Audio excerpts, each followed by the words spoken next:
tetap harus diberikan. Jadi jangan lihat kepada mantan istrinya, lihat kepada anaknya, karena nggak ada mantan anak. Nggak ada mantan orang tua. Suami ada mantan suami, istri mantan istri ada, mantan anak nggak ada. Mantan ayah nggak ada, mantan ibu nggak ada. Ini mantan ayah saya nih, nggak ada. Tetap ayah. Ini mantan ibu saya, tetap ibu. Karena itu, karena terikat masih dan dia mewarisi. Dia mewarisi. Perceraian kedua orang tua tidak menggugurkan hak waris anak itu darinya. Makanya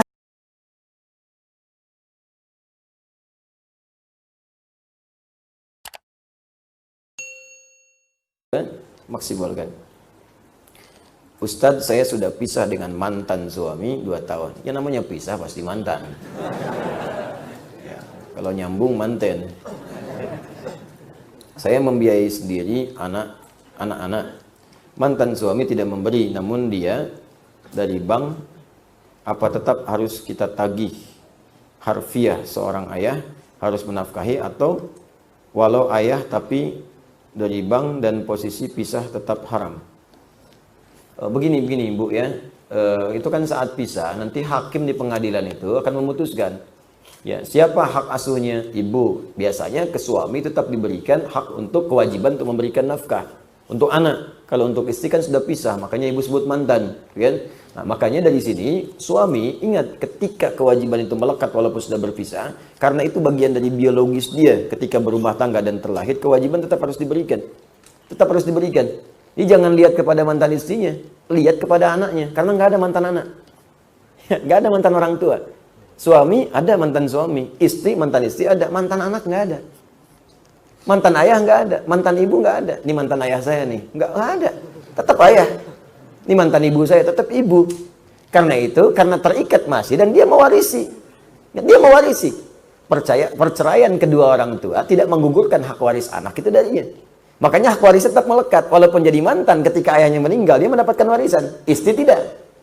Istri tidak, karena sudah berpisah di situ. Terhijab dia. Ya, maaf ya, maaf. Kematian, satu. Kemurtadan, riddah, termasuk perceraian, itu yang menggugurkan kemudian bagian dari hak waris. Dia nggak dapat warisan. Suami istri pisah dengan suami meninggal, istri nggak dapat bagian waris. Selesai di situ.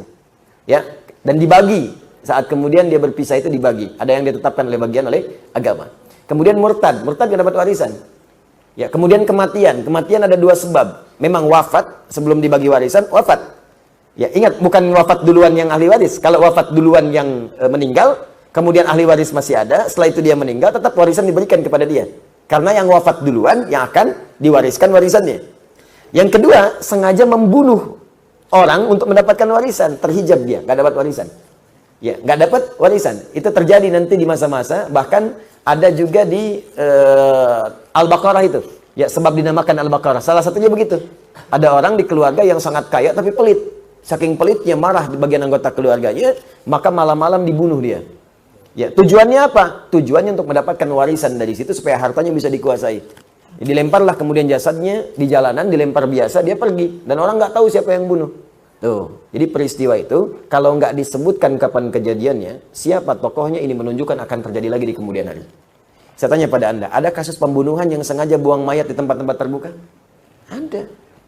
Ada. Ada kasus pembunuhan karena warisan? Ada.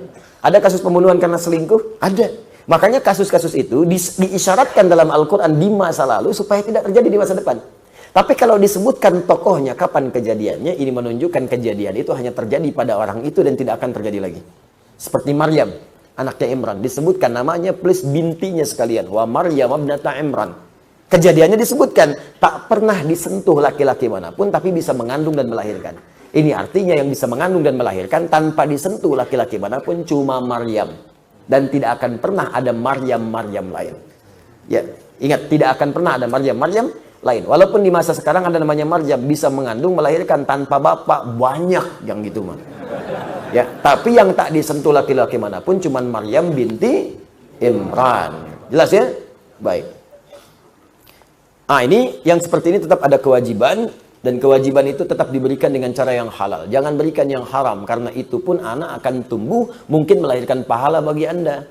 Dengan istri mungkin berpisah. Tapi anak itu mungkin jadi penghafal Quran. Anda kurang amalan, anak itu mewariskan amalan untuk Anda. Maka berikan yang halal padanya. Supaya pekerjaan amal solehnya mudah dilakukan.